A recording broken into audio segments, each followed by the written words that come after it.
So, welcome. As you've heard from Sim, my name is Tom Shakespeare, and I'm really pleased to welcome you to the British Academy, particularly to this space, which you've come down and lived, you've got hopefully access, you've found the wheelchair accessible loos, and you've been treated well, which is very much what we want to see, both in the British Academy, but also in society. And this change that we've seen in the last few years is a real lesson to us all about what can be achieved. So thank you to all the people behind that and who've organised that. First of all, I want to introduce Donna and Ingrid. So will you say a couple of sentences about yourself? Yeah, hi.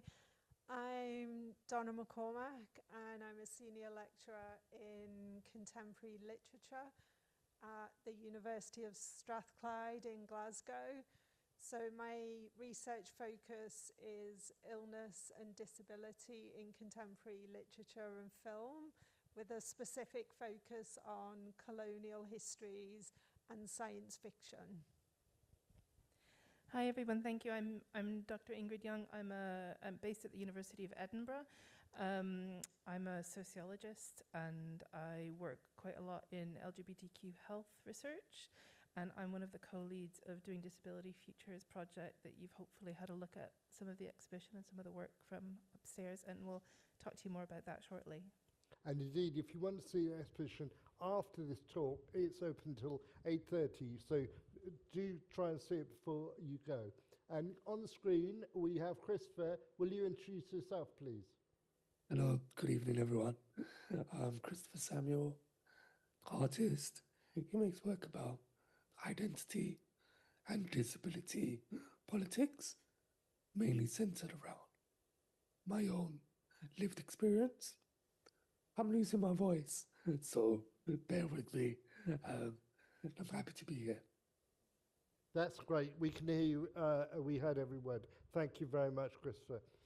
I think disability is very interesting, and I'm a sociologist like you, so I want to say to you, you can be top down or bottom up.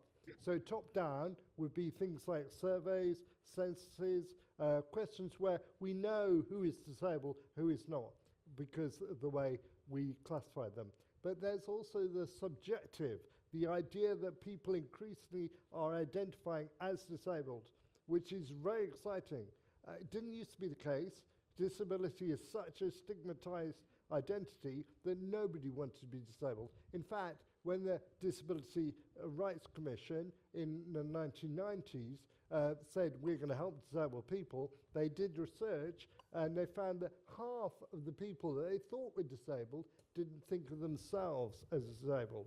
So they changed their strapline to, we will support people with rights under the Disability Discrimination Act. And therefore, people didn't have to say they're disabled. And if you talk to an older person, they will say, I'm not disabled, this is just natural aging. So that issue of how you identify is really important.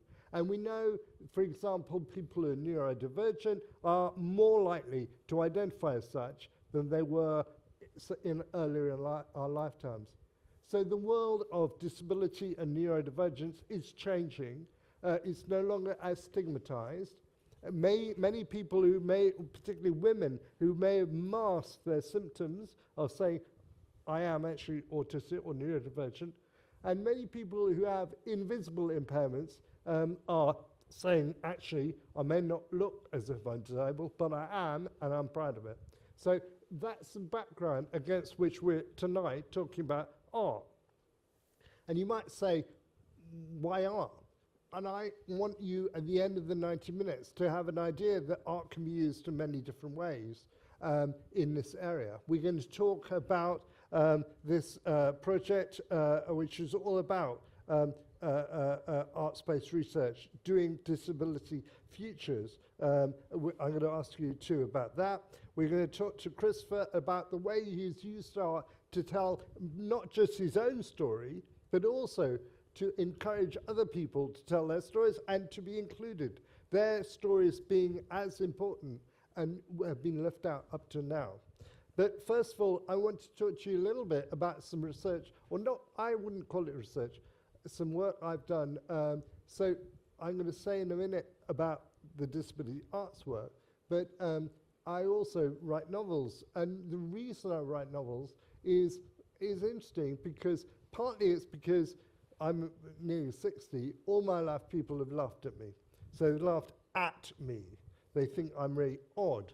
In fact, when I entered into paralysis, used the wheelchair from 2008, I suddenly thought I'd become invisible. People don't laugh at me anymore because they're kind of used to disabled people in wheelchairs, or rather they're used to ignoring them, but they don't look as odd as short people as I was identified before. So, so I write novels now to try and make people laugh, and also to educate people about disability. So when I was learning to write, people said, if you want to make a point, if you want to get a point across, get that point and bury it. Bury it so deeply that people have to discover it for themselves. If you tell them what to think, they will reject it. But if they work out what you're trying to say, they might accept it and they may change. And so because I've been laughed at, I wanted to, as it were, turn the tables and write funny novels that people laughed at. But before that, I had a fellowship from NESTA, National Endowment for Science, Technology and the Arts. So if we can show a slide, you'll see what I tried to do. So I tried to use art as a tool for thinking. So this is a work by Henry Fuseli, who's an artist in the 19th century, and it's called The Nightmare. And it was this idea that negative dreams were caused by, I don't know, literally in the original of this, there was a horse's head. There wasn't a goblin, there was a goblin, but not me. There was a horse's head to show that the woman had had a nightmare. But I saw this work in an exhibition in Tate Britain called Gothic Nightmares. And as soon as I saw it, not this work, but the original, I thought, that woman is having a dream about her pregnancy. You may think that's fanciful, but that's what I thought. Because I was working a lot in academic work about genetics and about prenatal diagnosis. And so if you see the woman, I wasn't actually sitting on his chest. Her name is Laura, and was wonders what even Photoshop could do 20 years ago. So she is pregnant in this photograph. She's not pregnant, obviously, but my idea was she's pregnant. She's wearing a hospital band around her wrist. On the night table is a anti-wrinkle cream to stop stretch marks, and a book of baby names. And I thought this projected possible person was having a nightmare about having a child like me, having a disabled child. And I wanted to, I've done research into what people think about prenatal diagnosis, and I also know about lots of causes of prenatal disability or congenital disability, but it's not enough having facts or having even arguments. I spent a lot of time with philosophers having arguments about what they thought. And the poet John Keats talked about beyond fact and reason. And so I thought, actually, these sorts of dilemmas, like the dilemma of prenatal diagnosis, were really forcing people to think. And I didn't want to tell them what to think. I wanted to provide an opportunity for them to think through some of the issues. So that's what I did, beyond facts and reasons. So I wanted them to be, as it were, in that space of not sure what they think. And I think that is one of the uses of art, because art doesn't tell you what to think. Hopefully good art doesn't tell you what to think. It makes you think. It presents a situation for you and enables you, whether it's a novel or a picture or a play or a piece of whatever, it will try and help you to think through some of the issues. So that's that. Next slide, please. So the next slide. So I made 3 artworks, and this one was made shortly before, after I became paralyzed in 2008. So it's a pastiche or an homage to a painting by Francis Bacon, which is called Figure with Meat. And he modelled his paintings of that series on the famous paintings by Velázquez of Leo X. And the idea of the original painting was that the Pope, who is in fact the most powerful person in Christendom, is no more than a piece of meat, like the flayed flesh behind him. That's all he is, a piece of flesh. So figure with meat was Bacon's way of saying, you are no more than you see behind you, despite your success. And this photograph, I got a colleague to make the Pope outfit. I know it's not perfect, but it's pretty good. I was very pleased. I didn't keep it, by the way. I wish I had. But I was in a wheelchair for the first time. So if you look at this picture carefully, you'll see the outline of the wheelchair at the back. So this was an attempt to express some of how I felt about becoming impaired, losing control of all of my limbs and functions, and being, as it were, at the stage I'm very much sure of it, being imprisoned in a wheelchair. So I think that is one of the things we can use art for, as a way of thinking through some of the situations we find ourselves in, and giving us time to work out where we go from here.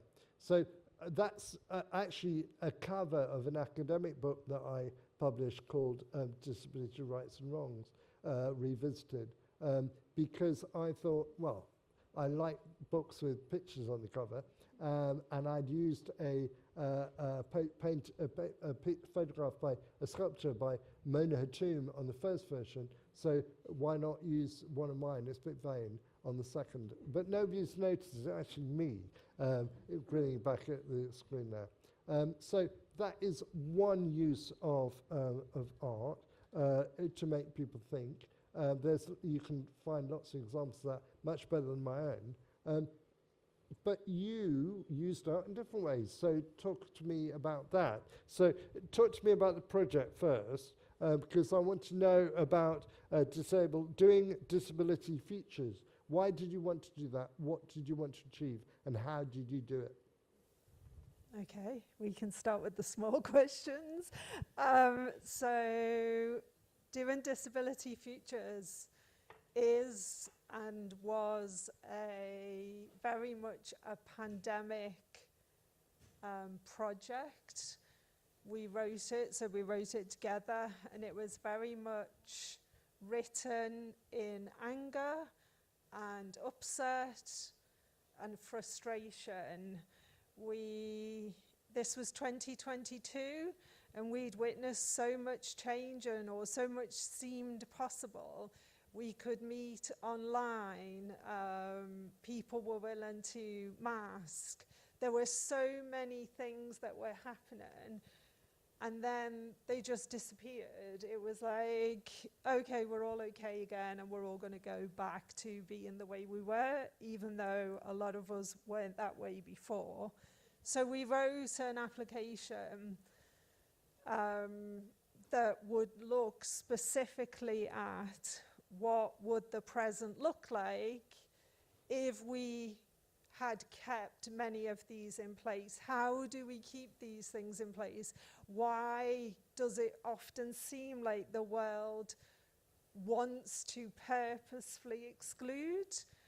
And part of what we were thinking about, so I work in fiction, and part of the way that we were thinking about it was that we have to, in the present moment, do exactly what we want in the future. We can't have a world that we want if we don't do it now. So the project then committed itself to certain activities and practices as part of the practice of research, but also the events that we've done and the art that has been produced. And part of that was, so the fictional side of it is actually looking at the way science fiction writers, how they envision a world that isn't actually that different from ours.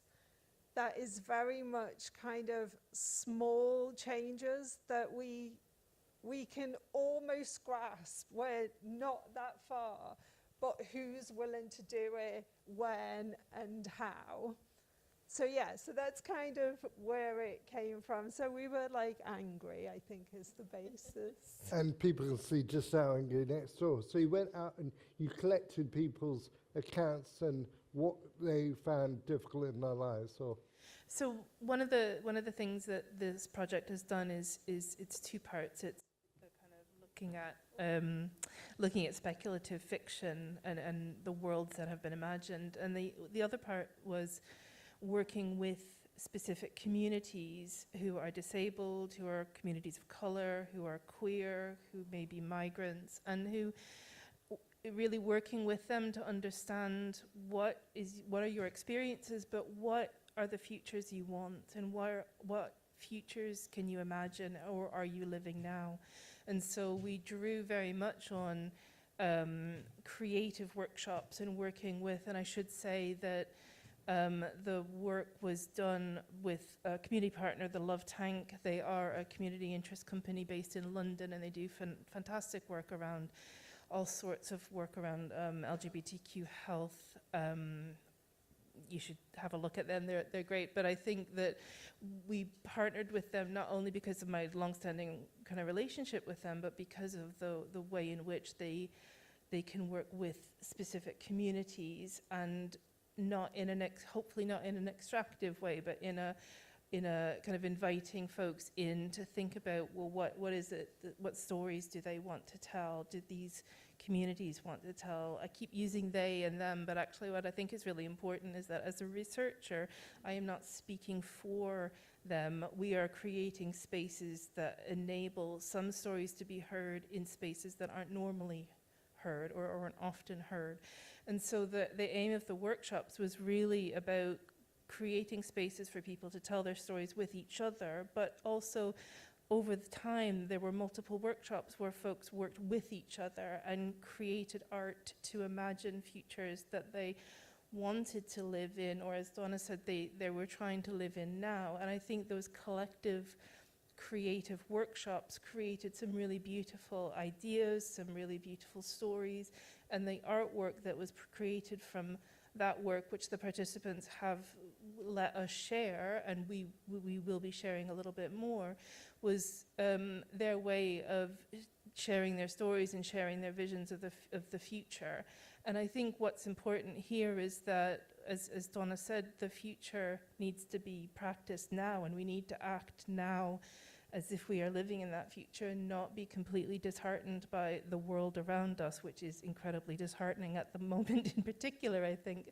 So how do we find strength and resilience in each other, and how do communities care for each other? And I think some of the work some of the pieces that came out of those workshops were a really important part of telling those stories and helping folks imagine a world otherwise.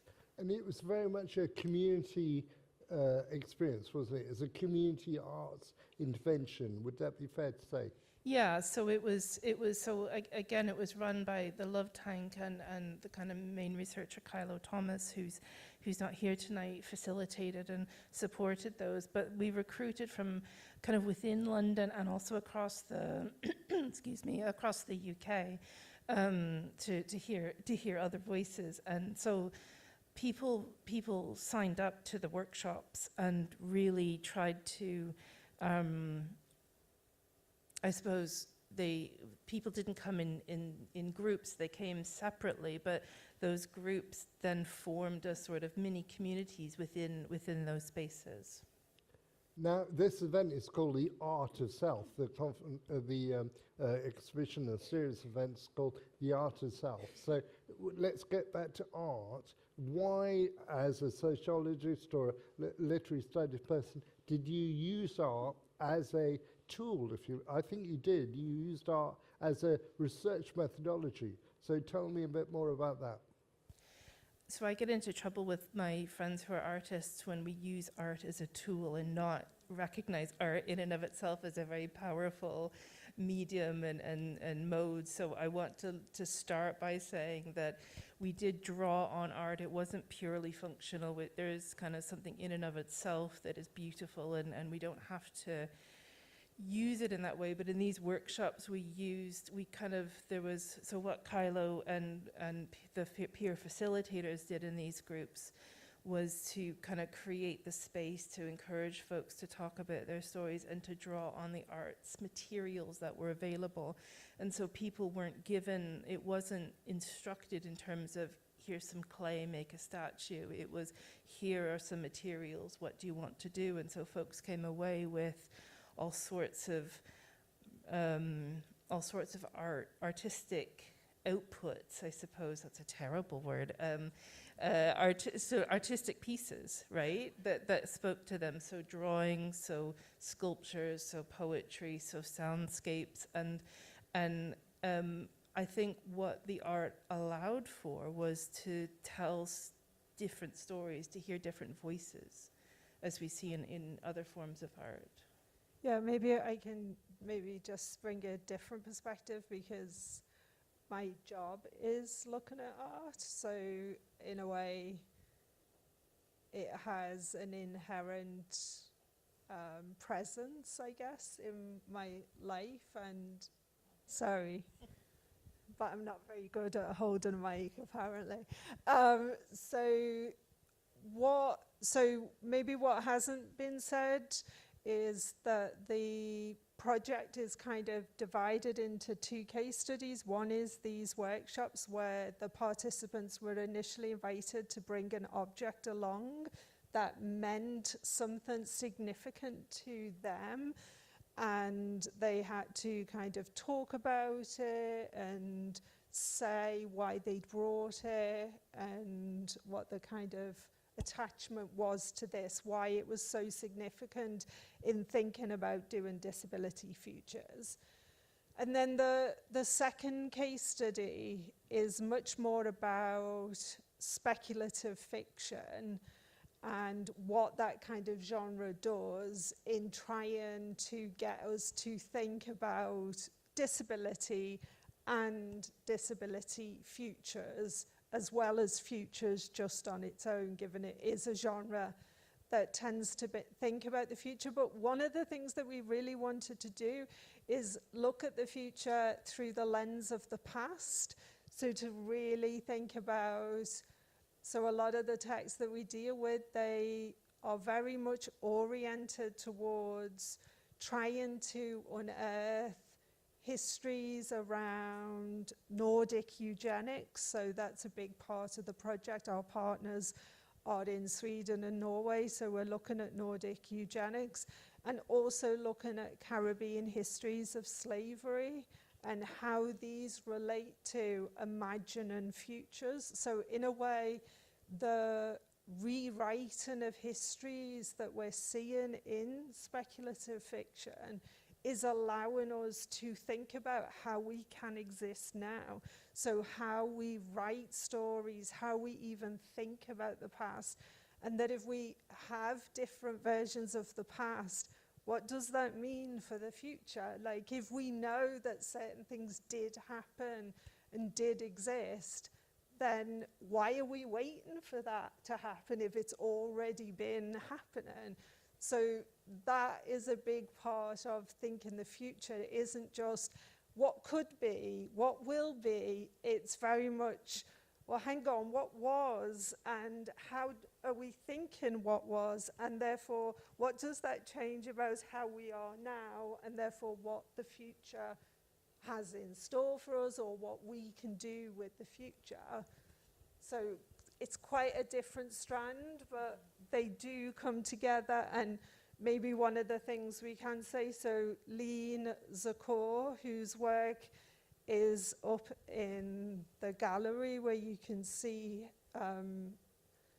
the material that she's created in relation to the conversations we're having. So she has responded directly to all of these ideas that we're talking about, all of the texts that we're talking about.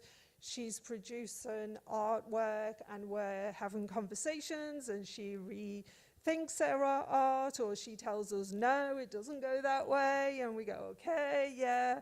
And it's very much seeing how, and I guess this is an important part, seeing how knowledge can be produced across different media, so that in actual fact we're thinking that knowledge is not limited to, I don't know, a traditional academic or historical way of doing. Actually, knowledge is in the pictures that you see, and maybe actually she's even saying it better than what I can say it here. Maybe there's something that I'm trying to say and she's got it and you understand it more in that medium. Or, you know, there are different ways that we kind of complement and challenge each other on this level of thinking about who produces knowledge, why, and what can we do to challenge kind of hierarchies, prejudices, and show that it hasn't always been that way, and it doesn't always have to be the way we think that it's inevitably going to be, which is usually dystopian. Thank you. I'm going to turn to Christopher now, if that's okay, because I think you want to show us some of your work. Christopher is an artist, he's based in Leicester, so what will we look through and what we will be looking at in these projects? Okay. So first I thought I'll show you an image from an excerpt from a body of work I made called Archive of an Unseen. I can't see the slide at the moment. Here it comes. Okay, So here it is. it was called The Archive of the Unseen, yeah? Yeah. So this is an image of myself, my mum, and my cousin. I'm sitting on my mum's lap. Why I thought I would start here is kind of set the scene. I was awarded a research bursary by Unlimited to look at Wellcome Collections archives. And my research question was, am I represented in their collection? But by that I mean working class, black, disabled, and British, growing up in the 80s and 90s. Through that research, I realized actually there were some major gaps in their collection. And whilst doing searches, a lot of the things that came up were things relating to the medical model or charity-based kind of paraphernalia or objects. And so I then wrote another proposal and applied for the main commission, which I was awarded, and I made a piece of work called Archive of the Unseen. Next slide, please. So these are two, go back. Sorry, these are two school reports. So the first image I just showed you, I created an archive that people could scroll through and look at my history. And the reason I showed you the first image was pre-diagnosis. And my mum and my cousin, who was the same age, my mum thought she could see I was in a lot of pain and falling over quite a bit. She went from doctor to doctor, who kind of fobbed her off and said, she's a young woman who doesn't know what she's talking about, and I'm just a lazy child. Anyway, a teacher took notice and wrote a supporting letter. I was diagnosed with type of muscular dystrophy. As soon as I was diagnosed, the way I was treated shifted. So this primary school, it's a mainstream primary school. You can see from the bottom half of those school reports, on one hand, I'm not trying hard enough with my difficulties, with my hand and so on. And on the other hand, another teacher giving me a bit more of a glowing report. This was the birth of how difficult things was to be for me growing up. Next slide. So my mom, before I finished primary school, they forced me into a special school, or a school for delicate children. And my mum, the way they sold it to my mum was smaller classes, Christopher he won't be falling over, it'd be a better environment for him, and all of the rest. Very quickly, my mum realised, and this is my mum's own words, it was a dumping ground for disabled children, but also for children who had been expelled across the borough, all in one place. We weren't being taught. There was no academic real learning happening, which my mum was not happy about. So she removed me from the school. So just before I started secondary school, I was out of school until 14. So on the screen is the letter just before starting secondary. The top right image is me being registered handicapped. And then the image below is the mainstream secondary school my mum finally got me into. And that school, she got me into it a year before my GCSEs. Lo and behold, I left with no GCSEs. Next slide, please. It was a lovely school anyway. I was too involved in just playing and being a child. So on the screen now is the finished artwork, which some of you might not know what a microfilm reader is. It's back in the day, microfilm readers you'll find in libraries and in medical and science settings. It was before the internet, and it was a way of them, people looking through documents. So I used that as a metaphor to house all of the... So just to give you context, so my mum, which confused me, she kept all of my calipers, school reports, social services letters, letters to the MP, medical, hospital letters, everything, photos. She would take photos of me. She kept all of these things, which frustrated me.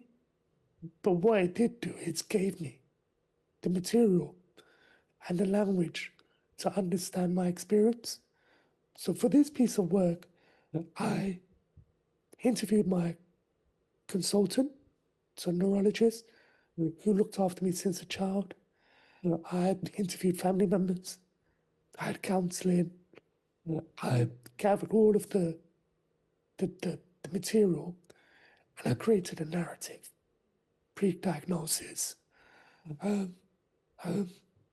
leaving school, education on holiday, to create a more rounded experience of what it was like growing up Black, disabled in London and British Caribbean. But whilst making this work, there was major gaps still. I was trying to connect with other disabled Caribbean people, British, who grew up in that period, could not find them. For me, that was problematic. Can we go to the next slide, please? So this is 2 items from a piece of work, body of work I made, called Watch Us Lead, for Birmingham Museum, part of 2020 UAL. So it's 20 artists across 20 museums, part of decolonising the institutes. So I went in, as I do, trying to make trouble, and I looked at their collection. And they had a lot of stuff, again, post-war charity things. And they had a lot of religious stained glass and cartoon books of people being healed and saved.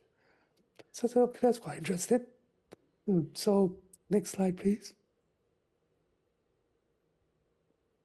So what I decided to do was, I decided to rip up my initial proposal and decided that actually what's needed is the museum need to make new acquisitions that will sit permanently within their collection to represent the city that they serve. And so I started a mission to try and connect with the Black disabled community within Birmingham. It took me about a year to connect with people for various obvious reasons, which Black disabled people are not accessing services like other cultures are. They are not, there's a suspicion about receiving help, and also the relationship with disability within the Black community is one that's dated and not spoken about, quite taboo. Anyway, I managed to connect with a few different organizations and charities, and I found an archive that was in boxes in a cupboard. And what this charity had been doing, their service users had been making scrapbooks of their experience of growing up in Birmingham and so on and so forth. So that was on display as part of the exhibition that I created. Next slide, please. So I managed to find 10 people to interview and their oral histories, and now sit in their Birmingham's collection, along with 10 artworks. So this is Darren Harris. He's the first Black blind football player for England. Became blind early in his childhood. Amazing story. But throughout all of the interviews and me speaking to different people, one thing kept on coming up. All of these people were advocating for themselves and finding a way to exist in a world that wasn't built for them. And not just external world, but their family, their social circles, how they identify. They've shaped their own identity, hence the title of the show, Watch Us Lead. Next slide, please. So this is another person I interviewed, which is Rebecca. She's amazing. All of them are amazing. But this was the first time she ever got the opportunity to speak about her experience of being disabled, and Asian, and a woman, and all those expectations, and the taboo of being disabled and a woman and Asian. You know, so she speaks about that, and I did a drawing. My drawings are quite small there, A5. And it's 3 versions of herself. Her grieving the loss of different parts of herself and the birth of another part of her new identity. Next slide, please. So this is a wider shot of the space in the Museum of the Work. Alongside this, I created a stained glass piece, which was inspired by the conversations of autonomy, faith, the notion that we need to be saved or protected, or outdated views of disability within the Black community. But it's universal. So next slide, please. So I created this stained glass piece called Pray For Me. At a glance, it looks like, first of all, I've never seen Black people depicted in stained glass before. So it's like, oh, perfect. Perfect for me. But at a glance, it looks like they're praying for this disabled man. Or is he praying for them? You know, I'm playing with that idea of, do we really need to be saved? Or is it about educating each other? And also, this idea of I've had a turbulent relationship with religion. And the idea that growing up, going to a Pentecostal church and people praying on me, and if I believe enough, I can walk and I'll be saved. And all of this kind of nonsense. So it's this piece, this stained glass piece, tackles multiple levels of things that are problematic when it comes to disability. But also, I quite like the fact at a glance it's quite shiny and pretty. Then people get close. They're like, oh shit. And then they're not sure. I love the idea of playing with humor, but also allowing people space to create a discourse or dialogue with the work. So that's, yeah, I'll leave it there. Thank I you think very that's much, Chris. Thank you. That's great. I like that way that art is open to different interpretations, which I think you finish with that idea of whether the folk in the wheelchair is actually saving everybody else or they are saving him. That ambiguity and those different feelings that a very religious scene brings up are really helpful. And you're not saying what you should think. You're saying it could be this or it could be that. Yeah. And I think that's the other issue of science fiction, presumably, that you can think it could be different. It doesn't have to be this. It's like in the future, it might be different. In the past, it was like this and that was different from now. I think we've seen the different ways in which disabled people use art as a way of telling us stories, as a way of questioning their realities, as a way of thinking about how the world could be different. Did you two see work here that you identified with, or you could see where Christopher was coming from?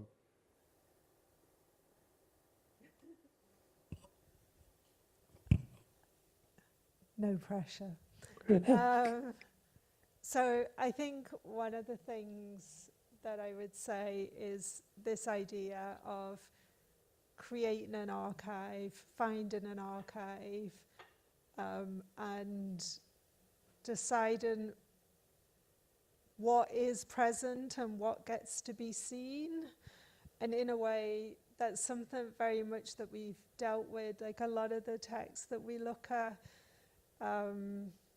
deal with beings who aren't really there or might be there, and it depends on what you believe, and it depends on whether you diagnose or whether you see it as a religious phenomenon. So I think this idea of the archive and what is visible and who gets to say that it is going to be visible and it's going to be kept as a material entity. So yeah, that would be one way. Yeah. Sorry. Go on. What did you see anything, Christopher, in what you heard in the first part that chimed with your experience or your outlook? I think for me, I love storytelling. I think that's a nice way of allowing people in and a way of connecting. But also, like you were just saying, I think for me, I've got red flags flashing when I don't see the voices of other people whose voices should be heard and their experiences should be acknowledged. For me, that's why I could have made a piece of work without including everybody else. It wasn't about me, it was about something bigger. It's about changing that narrative as a whole. Yeah, last week I went back to Newcastle where I used to live, and we founded the Northern Disability Arts Forum in 1992. And I met people from there, and one of the things that Nordaf did was a project we called Mass Observation. And what we did, we gave, it's been done by many other big groups, but what we did, we gave lots of disabled people disposable cameras, and they could go out and take 20 shots or whatever, which summed up for them what their life was like. And it might not be about disability, or it might be very obviously stairs and things which excluded them. And we're trying to make sense of them now in 2026. What on earth have these people been taking photographs of candy floss for, or whatever it might be? But it obviously was very important to them, and it may have made more sense, may have made perfect sense at the time. And for me, it was important that disabled people were able to express their views, as Crystal says, and to hear, to us, to see what they are interested in, but also that their lives were not all disability. They were also, I don't know, football or sexuality or ethnicity or religion or holidays or dancing or whatever it might be. So I think that is also very important. We have this idea in the age of self that maybe, you know, I don't know, neurodiverse people are only interested in that issue, or disabled people or black folk or whomever else. But of course, we're all human beings, I mean, essentially, and therefore we're interested in everything. We're not just interested in a narrow section of things which only disabled folk or whatever are interested in. When you look, Chris, at this archive, if you like, of photographs that have been taken and kept by the charity that you looked at, you found that that trove of photographs. Did you find they were very dominated by, as it were, disability ideas, or are they interested in everything? No. So the beautiful thing about those photos, it was people being people and having fun, and like you just said, interested in things that interest them. It wasn't through a medical or charity lens or any of those things that annoy me.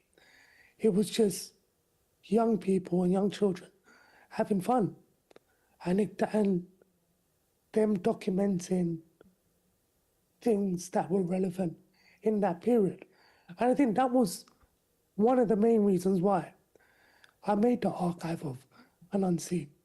Because I thought, when I'm no longer here, if this is not documented or done in a way that's through my lens and my experience, because my practice is research focused, person-centered.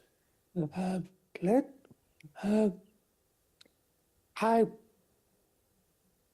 don't like, I think I've said it already, I think it's not best practice when people speak for you, on behalf of you. And if you don't capture these things now, they're at risk of being lost forever or being told in a different way. Yep, absolutely. And I think we see next door where people have captured their own experience and shared it with other people. Yeah, I think. Firstly, thank you, Christopher, for that presentation. I think the art is fantastic, and I love the idea of an archive of the unseen. I think that what I'm really struck by is that the voices and the oral histories that you've done and the images that you've shared, they really resonate, I think, with some of the stories that have emerged from the work that we've done. And I think one of the kind of key things that's come out of our project or our workshops is that disability is really important, but so is, for some participants, being trans or being queer or being a migrant and the journeys that they've taken. And I think that often in the policy world or in the research world, you're meant to go in, or folks go in with a specific question and they go, what do you think about this thing? And often, and I love it when this happens, folks respond and go, I'm not interested in that thing, but let me tell you about this other thing that's much more important to me. And I think that that's really important, to kind of stand back and listen for those of us who are maybe not a part of the community, or are part of some communities but not others. I think, what is it that the kind of the qualitative research or the stories or the oral history interviews or the artwork, what stories do folks want us to hear? And I think I hear lots of stories in the work that you've presented, and I think a lot of folks see. So the piece that's still on the screen for us is the stained glass, and that's just really striking in terms of what we read into that and what you see in that and what we come away with. So I think one of the beautiful things about this is that we see the whole of the person, or we see multiple communities in this, and it's not just about, is it about disability, or is it about being trans, or is it about being kind of from another country and navigating your way through this kind of bureaucracy. So I think there's a lot of overlap in how those stories force us to think otherwise about the questions we're even asking. Yeah. I mean, it seems there's so many different intersections of art and disability, whether it's about the stories you tell, whether it's about how you give people or enable people to get their own voice, whether it's about how you think through issues, how you remember history and think of ways that things can be different. I think it's a really fruitful intersection. Yeah. I am interested also in so many writers or visual artists have themselves been disabled or neurodivergent or whatever. They're not recognized as such. And so there's a job of work to do, I think, to, as it were, out people and say they may not, in a modern sense, have identified as disabled, but they did struggle with prejudice or barriers or whatever else it might be, or poverty, which or different forms of not being able to work, which influences them. And if we don't take that into account, if we don't make that part of their story or give them credit for what they did despite or with that, then we're not telling us a whole story about them, I think. So, yeah. Yeah, I would just say, like, I mean, there is quite a lot of fiction that deals with these intersections of race, disability, queer, class, you know, and we were talking earlier about one example, and in a way, this maybe like shifts the conversation a little bit, because it's also about who gets to say what is reality, and therefore what are we fighting over? Are we fighting over that this is real? And that can be a diagnosis, that could be an experience, it could be a whole history of a people.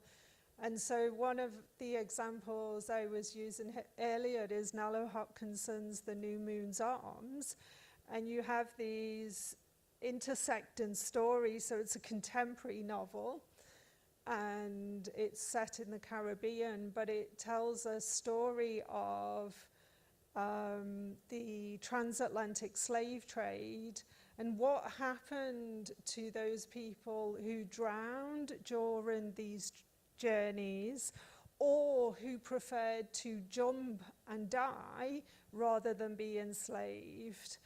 And it looks at disability through the lens of what happens when our bodies change, but they maybe allow us to survive in a way that we can deal with the world. And that is that she imagines that these people actually survived in the oceans and became mer people. And so the present day story is this meeting of humans and mer people. And it is about these histories of slavery as a mass disabling event. It is about contemporary colonialism, the taking of salt from the Caribbean, tourism in the Caribbean. So it deals with these really kind of complex, intersecting issues, but it is about, well, is that too fantastical to believe? Is that too, you know, it's just made up stuff? Or actually, does this make us think and rethink disability, the intersections of race and disability, the intersections of slavery, race and disability, and how we might be even ask, like you said, even the questions that we're actually asking, do we need to rethink these and start thinking about other ways of defining reality, maybe. Okay, thank you, Donna. We need to ask you what you have to ask us. So there are some microphones wandering around, and so if you have any questions for Christopher or the panel, please waggle your hand or appendage or whatever it might be. There's one over there. So can we get a microphone to them, please? So over there, hand raised. Over to you. Hi, great talk. Just a question on language. And bearing in mind what you said at the beginning, I saw the use of the C word in the display. I didn't find it shocking because I'm used to reading it, hearing it, and so on. But on this side of the pond, I don't often hear or read that word. My question is, do you feel like in general society there should be a knowledge that it's loaded? Because for me as a disabled person, I believe that it is. And yeah, it's just my question on language. Great talk, by the way. Thank you. So do you, one of you want to answer? Yeah. And then the next over here. Thank you. Yeah, it's... So in a way, I think this is definitely something for us to consider. So this is definitely something that has been taken up in an academic context. It's definitely been embraced, and especially by a lot of North American activists, and in a way we have embraced, like queer, we use queer as a term that we can work with, and that can be a way to empower how you might express disability. But it's definitely something, I mean, it does come back to this question of, like, how do we translate work and what are we doing in different spaces? So yeah, thank you. I hope that answers it at least a little bit. Thank you. I'm going to move on over here. There's a hand up, I think. Hi, I'm Helen. Thank you for the talk.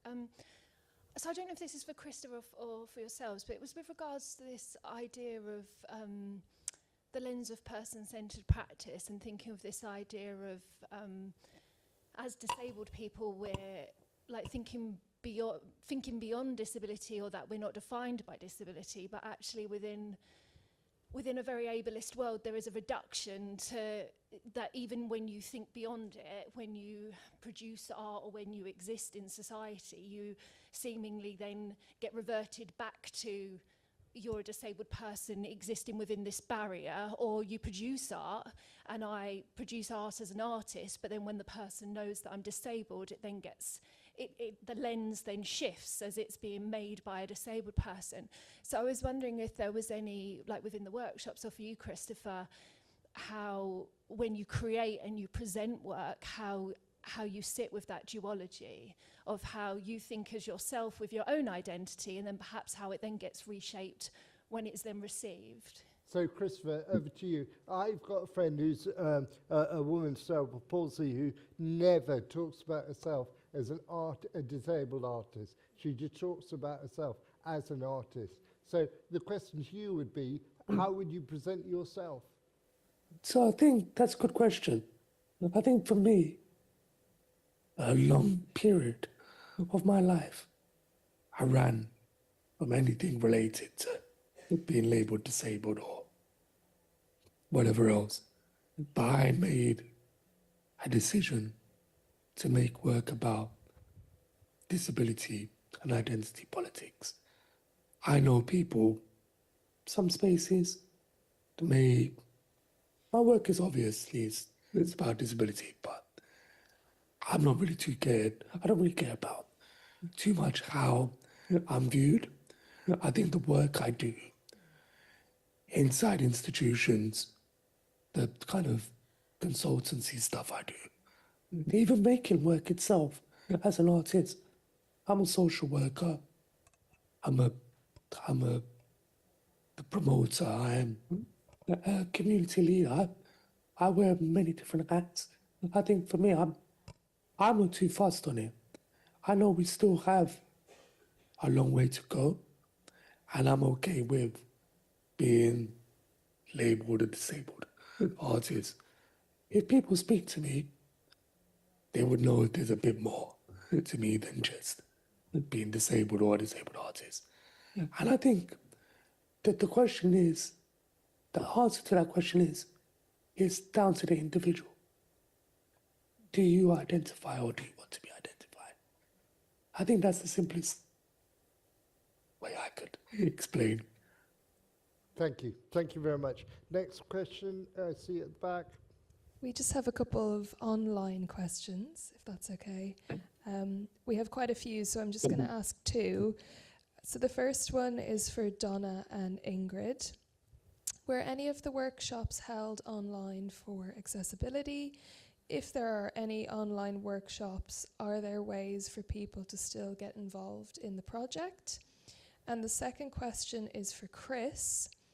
Could you speak a bit more about how you connected with and built trust with communities that lots of institutions have decided are hard to reach?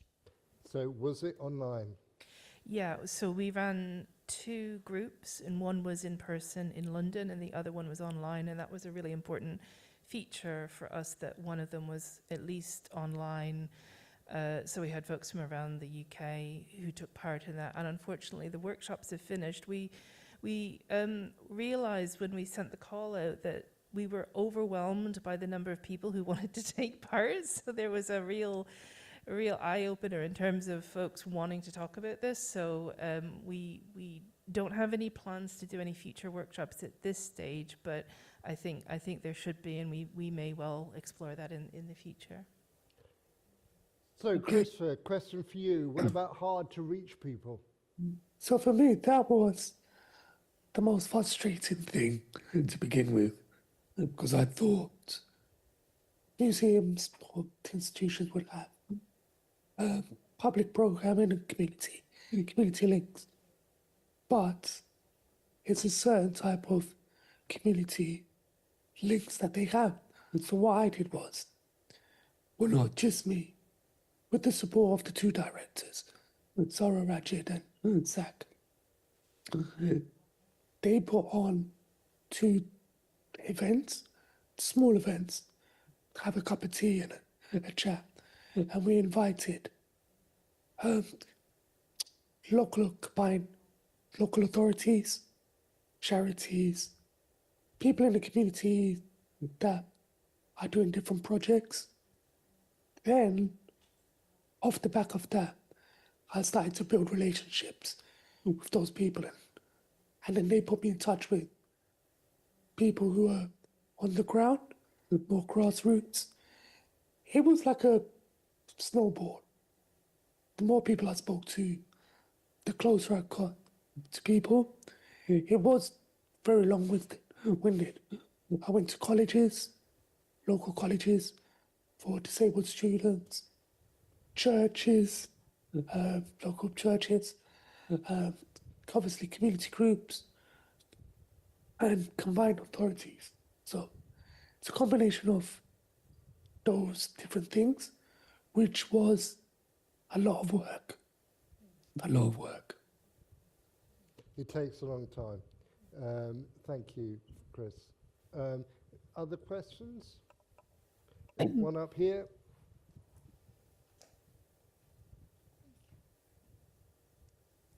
So I feel like this is just a general question for the panel, but even as a disabled person myself, I wasn't aware of like the extent of the intersection between art and disability.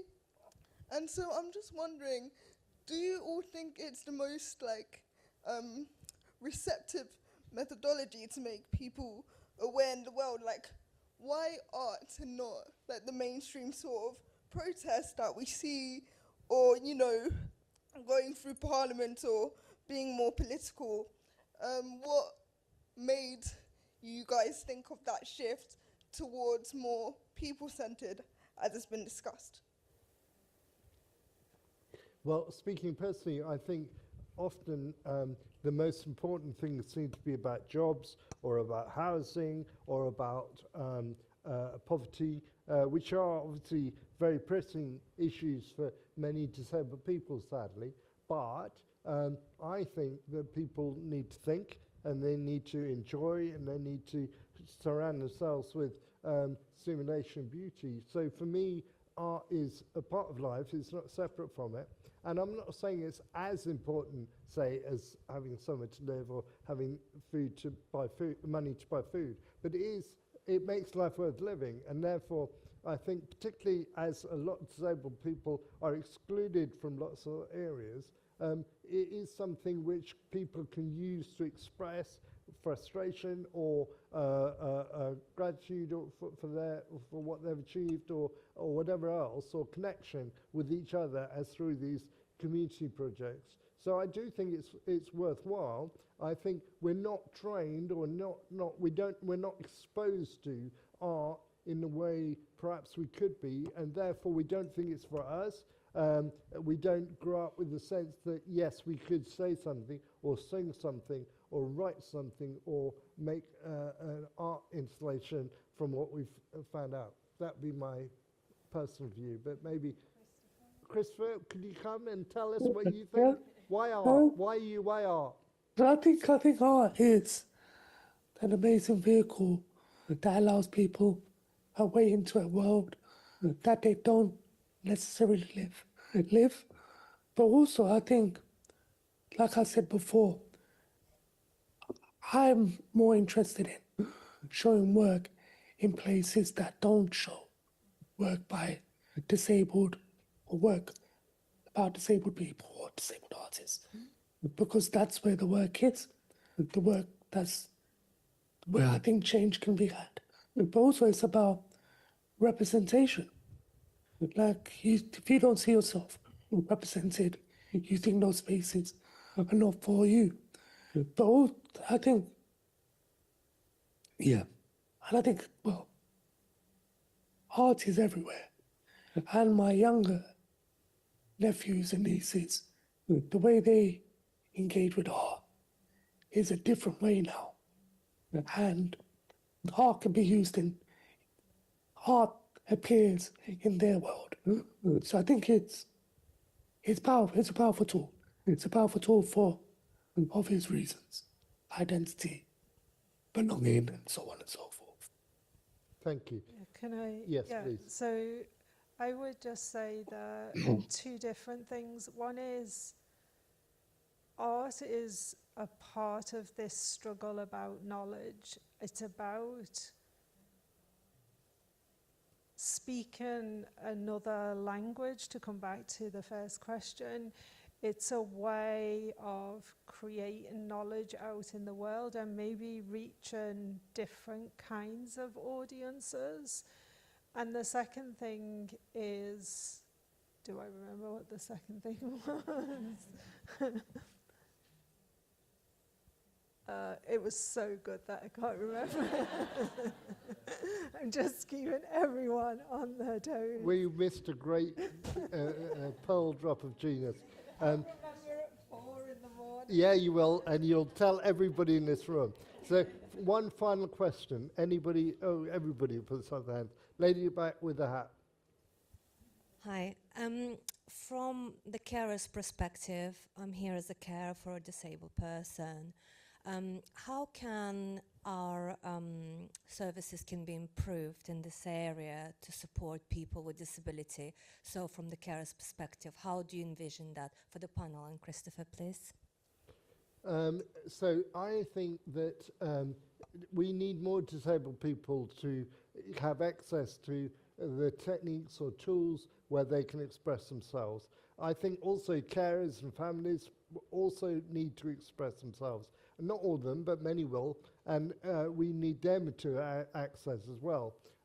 So I don't know, I think there's a lot of voluntary organisations, so for example who do theatre or who do visual arts or writing groups or reading groups or whatever. So I'd hope that because fundamentally I think that whether you're disabled and need support, or whether you're a support worker or a carer or whatever, you need to have space to express yourself. I'm going back tonight to my flat, and there's nobody there for the first time in weeks, and I can't wait, because it's my space, and I can do what, I can be myself in it. And often when you're welcoming people or looking after people or saying yes sir, no sir to people, you don't get space to say what's important to you. So that's I think what I think. But Chris, have you got a comment or? That's a big question. Yeah. That's a really big question.